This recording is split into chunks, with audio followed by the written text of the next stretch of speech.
there. So, everybody has their guides. Everybody has their own intuition. I'm not always the most intuitive at times either. But it's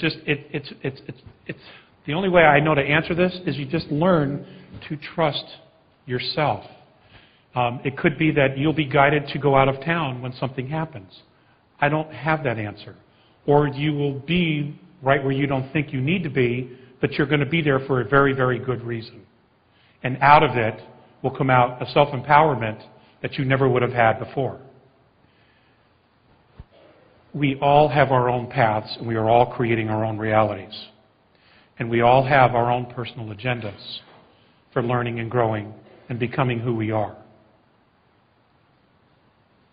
Your experience is going to be very different than mine. And I don't know how to tell you. I mean, hey, if I had a hard date,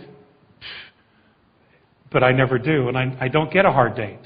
And I've made that mistake in the past about giving hard dates, when in fact they were probabilities. So the fact is, I don't know either. But you just have to trust that you will be exactly where you need to be when you need to be there. And I know that, that's kind of a foo-foo, la-li-la answer, but I don't. That's my own experience as well, that I just have to pray and hope that, have faith that I'll be exactly where I need to be. I appreciate that. That's pretty much my take on it, and I just wanted to kind of see what your thoughts were on that, because to try to take it from a mental perspective and plan and get out maps and seems a little absurd to me, and that's kind of going the other direction in the trusting the flow of life. So I appreciate that. Exactly. And personally, I wrestle with that all the time. I try to have backup plan to backup plan to backup plan to backup plan, and I spend all this energy doing this, and it goes completely a different direction. So. How you doing? Thank you so for being here. I just had a question. When you mentioned the thing about the 47 levels of government, which are just levels of security clearance. Security, yeah, that the president doesn't even know, that he's not really in charge. This happened 46 years ago, of course, but I was just wondering, what are your thoughts on the purpose of President Kennedy's assassination? I just was curious about that. If you had, wondering. No, don't be sorry. Don't be sorry. Ooh, man.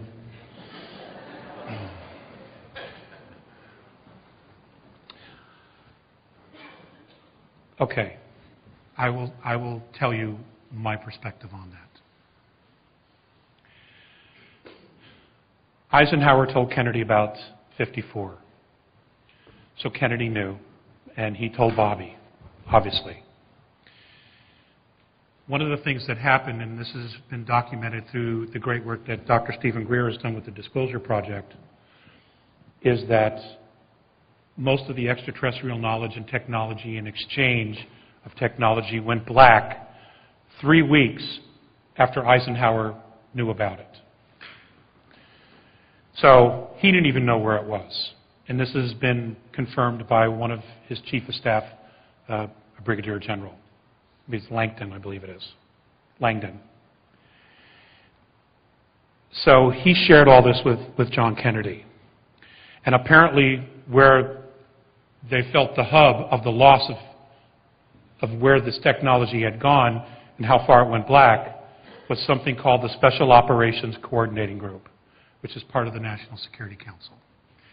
And what's interesting to note is that the first thing John Kennedy did when he took office was sign a presidential directive abolishing the Special Operations Coordinating Group. Now, no one knows exactly who they are, but they're not only connected to the intelligence, but also to all the black programs, to the secret space program, and everything else. There is some conjecture that these people are the governors of the Federal Reserve, because they control the money, and it's really all about the money. That's conjecture, though. I don't know for a fact. But what's interesting to note is that they had connections everywhere, to everything, because all the intelligence from above would come to them, and then they would decide which information the president was supposed to get. Again, those layers of security clearances. What's interesting to note is after the assassination, the very first thing Johnson did when he got back into the White House was recreate the Special Operations Coordinating Group, now known as Special Group, in the National Security Council. That's my take on it. That's awesome. But that time during the 60s, of course, there's like 4 more. Are they all like just kind of series of random events, or are they all different, like, King and Bobby and, are they just all random occurrences of lone nuts, like, James Earl Ray and all those guys in Surrey and Surrey, or are they just a part of that whole thing? I think that there are programs that overlap all the actions that occur in each country. Yes, there are some lone nuts or individuals that do things. But there's also, at the same time, an overwhelming amount of evidence that many people have been brainwashed and created to be hitters, to go wet and take out people. So I don't know. But again, let's go back to Operation Paperclip. A lot of the brainwashing and mind control technology that the Germans had been given was brought over here. And they just continued operating here under different names with new passports. So it's a very big, and I don't know all the components. It's a very big question, but on the surface, does it look like it was done on purpose? I mean, look at the individuals, who they were. They were making change. They were creating an awareness. They were behind a very powerful, or the focal point of a very powerful movement for change, to make things happen for the betterment of everybody. Okay? And that's, again, that is the pyramidal power structure. You lop off the head, loss of knowledge, it flounders. Somebody can come in, take control, and move it the other way. Then it doesn't exist. So, okay? Hello, sir. Thank you for being here. You're welcome. First, I wanted to thank you for bringing up a subject that I feel is one of the most important things that we can talk about here at this conference. And as far as I can tell, you're the first person to bring it up. It's the monetary system, the economic system that we predominantly use in this world.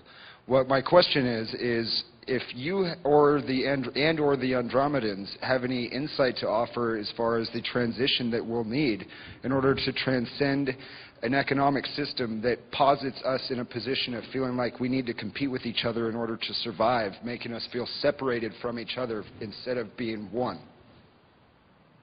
That's a great question. And let me ask you this back. What are your thoughts on it first? Obviously, you can tell how I worded my question. This is about, mentoring is about self-empowerment. That's right. Okay? What are your ideas on it first? It's great to ask somebody for their advice when you don't have a clue what you want to do. Okay? But that can wrongly, or to your betterment, influence you. But it's better for you to have some idea about where you stand and why you stand on a particular position or a reason to make a change than to have somebody tell you why.